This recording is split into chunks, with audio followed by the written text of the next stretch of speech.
Hi everyone, welcome to the Whiteleyverse with me, Connor Whiteley, for another daily short story.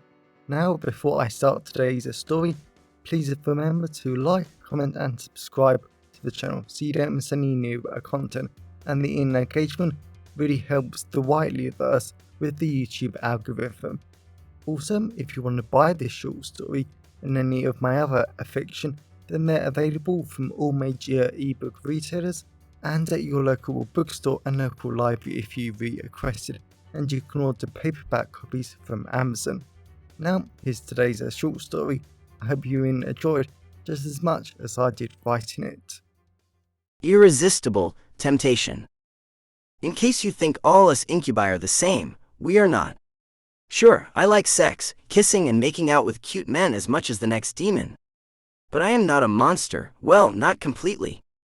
I don't even really like to bite, chomp or lick a cute guy unless he wants me to. I looked at my own appearance, because my demonic form always changes to what the summoner finds more attractive. I shivered in delight at my fit, sexy body that had no muscles, no fat, and I was perfectly lean. My hair was long, lustrous, and brown. I smiled as I playfully ran my hand through it, and just in case my summoner was watching me, I played with the end of the hairs in a seductive and alluring way. I wanted my summoner to need me, depend on me, and want to bed me as soon as possible. That was the goal of my demonic game. As I appeared inside the large, dark, pitch-black bedroom because some little human had decided to summon me, I couldn't help but grin, get excited, and shiver in pleasure at the idea of seeing my new human. The bedroom's small dim lights turned on, revealing just how awful the little love palace was. It was clearly a student's room, judging from the large pile of folklore, biology, and chemistry textbooks on the wooden desk. I went over to them. They felt so smooth, heavy, and dense. I do miss the human world on occasion. Everything is just so different. The wardrobe was exactly as I expected for a university student. It was a cute mixture of tank tops, tight black jeans, and nice shirts that I really hoped whatever cute man summoned me left unbuttoned. The cute man was going to be so sweet to corrupt. I licked my demonic lips in preparation of devouring his flesh, his soul, and whatever fancy body parts he wanted to stick in me. I shivered in delight. My bare human-like feet enjoyed the soft feeling of the lustrous red carpet. I looked around the rest of the bedroom, and boxers, briefs, and unwashed t-shirts littered the floor. I licked my lips. I so badly wanted to pick up a pair of those briefs, sniff them, and get excited for all the demonic chaos that I was about to unleash on this world. Of course, you might just presume that I've always been a sex-obsessed demon, but that isn't true. I was once a human male, like many of my fellow demons.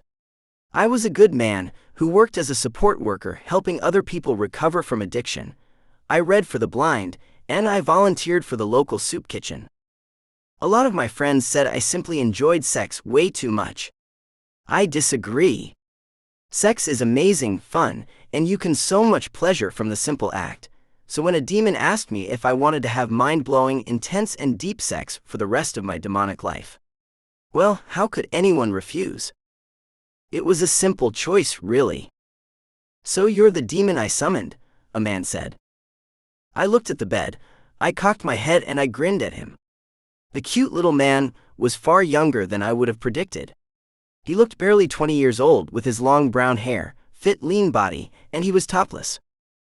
I just stared at his stunning body that was so lean without a single gram of fat that it was beautiful to look at. The cute man had a hard chiseled body that I wanted to touch, kiss and lick all day. But something about this man just felt wrong. Normally, whenever a human summoned me, they screamed and ran away because they were scared that it had actually worked. Or they hid under the bed because they were scared of me, or they tried to banish me. This young man didn't do any of that. He was just lying on his small single bed, topless and grinning at me. I took a step closer to the beautiful young man. All I wanted to do was run my hands through his long brown hair, kiss his large, tasty lips, and touch that amazingly hard body. "Are you surprised?" the young man asked. I laughed, and I didn't dare move any closer. Something was wrong here.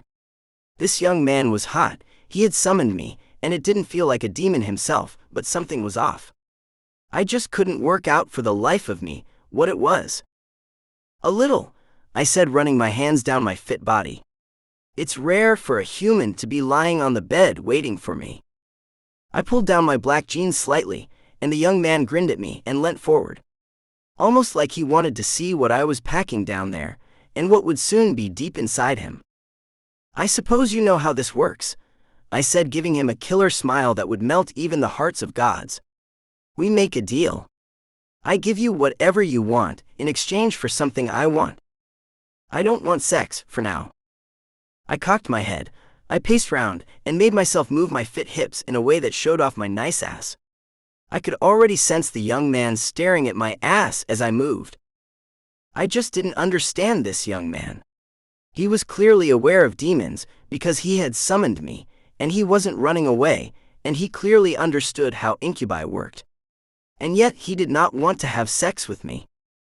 I went over to him, placed a hairless leg on his bed, and he positioned himself so my leg was in between his legs. He wanted me and me alone. What's your name? I asked. I'm Octavian. Nice to meet you. I'm Keenan Walker. I forced myself not to start pacing again because that name sounded familiar. It sounded like something a mother might tell their child as a warning or something, but I couldn't remember what about. Something was wrong. I had to leave. Keenan lightly touched his rock-hard body, leant closer to me, and he ran a warm hand over my legs. I grinned in pleasure. Humans really did know how to touch. I couldn't leave, as much as everything was telling me to just run away, leave him, and find another piece of meat to enjoy. I leant forward towards him and parted my lips. I wanted to break Keenan, make him scream out my name as he cummed, and I wanted him to scream in pleasure. Keenan leant backwards. He smelt so good, with hints of manly musk, roses, and warm sweat filling my senses. Keenan was driving me wild, and I just knew I had to break him. I had already broken so many humans in my life, so what was one more? You know you want me, I said. I can give you power, money, and extreme pleasure. What do you want? Keenan climbed off the bed, making sure to touch me as he left. If he kept it up, I was going to have to start charging him. His tight little ass was amazing. Nothing, Keenan said, bending over and picking up one of the briefs. I really wanted him to throw it in my direction. Come on, little Keenan. I could give you so much pleasure, so much sex, and so much mind-blowing joy that you will be screaming in pleasure by the end of the night. Keenan laughed. I don't doubt your skills, your power, and your ability to have good sex. It is what creatures like you do. Keenan threw the boxer briefs in my direction. I caught it and seductively sniffed it in his direction. I blinked, and Keenan was nowhere to be seen. I looked round, and he was back lying on the bed, and he was grinning. Come over here. There is something you can give me in exchange for my soul, Keenan said. I slowly climbed onto Keenan's warm, toasty bed with its soft black silk sheets, wonderful hints of manly musk, and lots of great delights from his lonely nights that I was going to enjoy later on.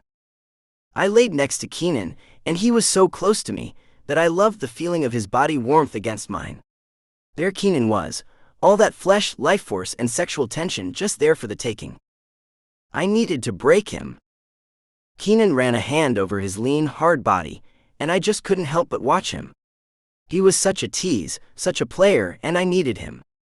What can I do for you? I asked. I need you to promise you'll be my good boy forever, Keenan said. I smiled. My wayward parts got hard, and I shook my head. I can't be yours forever. I am a demon of sex, kissing, and pleasure. I need to sleep with as many people as possible, so as hot as you are, I cannot help you. Please, Keenan said seductively. Don't you want to touch my hard body, kiss my lips, and inject your demonic seed into me? I bit my lower lip. I needed to run, I needed to hide, and I needed to avoid Keenan like the plague because something was wrong here. No human should have known the real purpose of sex for demons. He shouldn't have known that us demons inject any living thing with our essences to corrupt them, create new creatures, and destroy their lives. I had to go now. I went to leave. Keenan kissed me, and he was an amazing kisser. I groaned in pleasure. His lips were so tender, so soft, and so large that I couldn't help myself. A chain locked on my right wrist, then left wrist, then a collar locked onto my neck.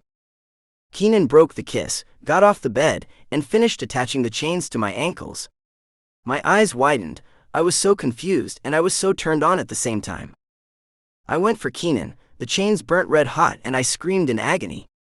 I rolled round the sexy bed, and the delightful hints of sweat, lavender, and manly musk filled my demonic senses. Whoever Keenan was, he was amazingly clever. "Do you know where you are?" Keenan said, putting an unbuttoned shirt over his hard, sexy body. "You're in Hell's Place. A strange former council estate where people get murdered, disappear, and other weird and wonderful things happen every day." I gasped. Keenan Walker was a demon hunter, an expert in demonology, and he had a long history, 2 years, of killing demons. That's why I had been warned about him, and that's why I knew his name and why he was so clever. I went to thrust my hips towards him, but the chains felt so heavy, so draining, and so tight that I couldn't move. I hissed in pain. The chains tied themselves round my legs, chest, and arms. I couldn't move. Keenan climbed up on the bed, laid down next to me, and he kissed me. His lips and passion tasted so good. He was so hot. "Are you going to kill me?" I asked. "You already have the blessed chains. Got a blessed dagger." Keenan gave out a fake laugh that was so hot. "Of course, baby. I have everything I need to kill you, but I won't." Keenan ran his fingers down to my wayward parts. "I meant what I said. I want you forever." And as Keenan unzipped my jeans, swallowed me, and I screamed in pleasure, I shivered because this was so wrong. I should have been swallowing him, and I should have been on top, but I was trapped, alone, and a bottom. Just another day in the twisted council estate of Hell's Place. Welcome back everyone, it's me again, Connor Whiteley. So I really hope that you enjoyed today's story, because I flat out love writing, creating stories and sharing them with you. If you really enjoyed today's story, then please remember to like, comment and subscribe to the channel so you don't miss any new content, and the engagement really helps the Whiteleyverse with the YouTube algorithms. And if you want to buy this short story or any of my other fiction, then they're available from all major ebook retailers, and you can get them from your local library if you requested, and you can order the paperback copies from Amazon, your local bookstore or local library if you request it. Lastly, if you want to support the channel on a one-off basis, then you can now buy me a coffee at buymeacoffee.com/Connor Whiteley. Also, if you know anyone who would enjoy today's story, then please share it with them. I'm always really grateful when you wonderful people help spread the word about the channel. So, thanks for watching the Whiteleyverse, and I'll see you again soon. Have a great day, everyone.